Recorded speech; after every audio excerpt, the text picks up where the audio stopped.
last seen alive. The little girl's stepfather, Darion Vence, is the prime suspect in her disappearance. However, more questions are being raised about Maleah's mother. Jessica Borg reports from the Harris County Jail, where Vence is still being held tonight. The director of victim services at Crime Stoppers of Houston tells me that tomorrow morning they're making a big announcement about the reward in the Maleah Davis case. They're not yet offering any details about the announcement, but there are other developments in the case. Quanell was a staunch advocate for Maleah's mom, Brittany Bowens, but not anymore. I believe that Brittany Bowens knows a little more than what she's saying. I don't think she knows where Maleah is, but I do believe she knows what happened. He tells KHOU for that reason he is no longer representing her. Quanell says Bowens shared information with him that is so sensitive he took it straight to prosecutors. He says one of the most troubling conversations with her came shortly after an interview at Channel 11 with anchor Len Cannon. At that point, I knew what needed to be done, and so I arranged to quickly go and meet as soon as I could with the investigators at the highest levels of this case and share with them everything that we had learned and discovered. Authorities say they are vetting that information. When Houston Police Chief Art Acevedo sat down with us last week, he wouldn't weigh in about any possible role Bowens might have played. Is Brittany in the clear? I'm not going to comment any further on that. Quanell says Bowens admitted to him communicating with the little girl's stepfather since he's been arrested. Darion Vence is the prime suspect in the 4-year-old's disappearance. The activist says he first got involved in the case after Bowens' sister asked him to help her manage the media and her emotions during the investigation. He says 2 days on the job, though, he saw red flags, but stuck around to get information he feared police might not get. She knows the truth. Now, Crime Stoppers says they are continuing to get tips from people about the case and that they are vetting each and every one of them. If you know where Maleah could be, please call Crime Stoppers. You can do that anonymously, and that number is 713-222-TIPS. You can also contact them online and on their mobile app. In downtown Houston, Jessica Borg, KHOU 11 News. Countless hours on telephone and in person, spending a lot of time with her one-on-one. And from talking with her and asking her serious questions over and over, I would get some answers, but then answers begin to change. Then I began to ask a question about, do you know where Maleah is? Did Darion tell you? There started to be serious hesitation in answering that question. And then she would say, well, I think I need to get a lawyer. And I said to her, there is no need for you to get a lawyer, a criminal lawyer, if you don't have anything to hide, if you've done no wrong. I said, your daughter's missing. You want to exhaust every avenue to try to find her. Why would you need a criminal lawyer? And what did she say? She really didn't respond to that. She just said, well, I think I may need to get a lawyer. And that's pretty much exactly what she went to do. And then I explained to her that I would always be by her side until she began to lie to me. And when I explained to her that I found out some serious information about abuse in the home, she first denied it, and then I gave her greater details of what I knew because a source in her family had shared some information with me in confidence.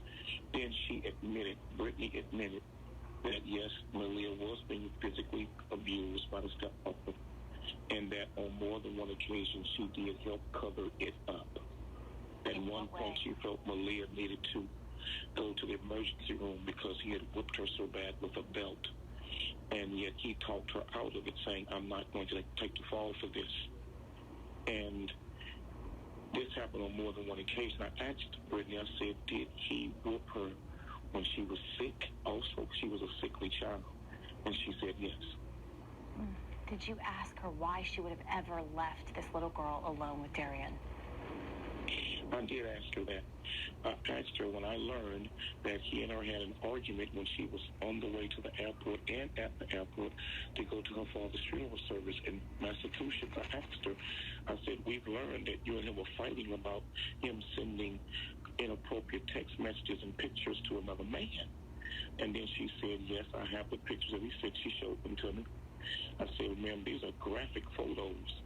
So how can you leave your daughter with a man knowing he's sending photos like this? He's physically abused your daughter on more than one occasion and asked you to cover it up. You've now found out that he was bathing her. Also, a little girl that's not even his, bathing her. Why would you leave your child with him? And she just said she didn't know. Do you believe that the grounds of that argument could have led to whatever happened to Maleah? What you're saying, that he basically was exchanging photographs, which we have no way of confirming, but she apparently told you this, that there was an argument about these photographs, that could have led to. I saw the photographs. I spoke to his brother about the photographs. So I saw the phone numbers. They were actual photographs he was sending to another man. And I 1,000% believe wholeheartedly that when Brittany confronted him about it, going to the airport and leaving him at the airport, she refused to respond to any of his text messages. And about an hour later, he was texting her saying, "It's an emergency, it's an emergency, it's an emergency, please call me back." I think he snapped when she said she was not going to marry him, and exposing him as possibly being gay, that he physically snapped on a child that he had done this to before. I want to reiterate, Brittany Bowens has not been charged with anything. We cannot confirm, Quanell, what you are telling us, but it is the first we're hearing about this. What do you believe happened to Maleah? Where do you think she is? I believe that he snapped because of the argument that him and Brittany got into when she was headed to the airport. And I think the impact of her challenging him about being gay and finding that information out, that he physically abused Maleah again because she was there. And he had secretly brought her back home. I believe he snapped on Maleah. And I believe that he took her body and put it somewhere. And none of us knows exactly where that is. Was Brittany different with you than she was in front of the cameras? What was weird about Brittany, this is what was weird. And I want you to go back and research every ounce of footage that you can find in this case. She never not once said one bad thing or one bad word about the stepfather, Darian Vance. Not even when police charged him with tampering with the corpse, meaning her daughter's body. Not one angered word, one emotional word, one bad word, not one. And that's one thing I never understood. Did you ask her about This man won't return your phone calls. He won't respond to your text messages. He won't even meet with you. And now he's been charged with tampering with a body, meaning your daughter, your own child, and you have nothing angered in you to say at all, publicly or privately? Did you ask her that? Absolutely, I did. And what'd she say? She just kind of shook her head, said she didn't know why. It was always, I don't know why. I don't know why. Why'd you leave your child with this man when you knew these things? I don't know why. Why are the things I'm getting out of you now and that we have found and that you're confessing to us about this abuse? Why didn't you tell investigators this? That would have been helpful for them in their investigation. I don't know why. I don't know why. It was always, I don't know why. Once again, I say she has not been charged with any crime, but have you notified authorities about what you know? I did after my last meeting with Brittany. And what she said to me that was so compelling that pretty much backed up some of what we had already discovered in this investigation. From a community perspective, it solidified what we kind of already thought happened. And that came from a last conversation I had with her. After that, I immediately went to the district attorney's office and met with him and told them everything that I knew. How did they respond? It was a productive meeting.